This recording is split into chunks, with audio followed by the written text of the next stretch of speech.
Do you believe in angels? In supernatural beings who are here on earth to not just minister to us as saints, but also work for us? I want to share with you a supernatural event that took place in my life while my husband was deployed in Iraq.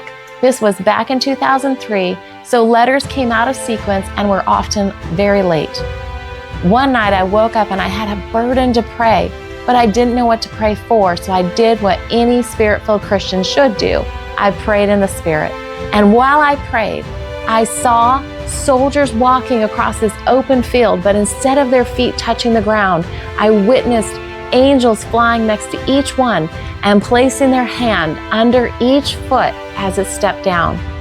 After what felt like a couple minutes, even though I realized later that it was over an hour, the burden to pray ended.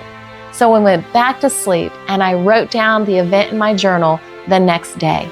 But that's not even the crazy part. Listen to this.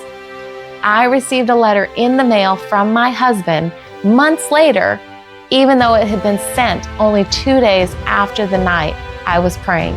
He explained in the letter his frustration with leadership as they had erroneously sent his squad bad instructions, causing them to walk across a landmine field on their way to a rendezvous point.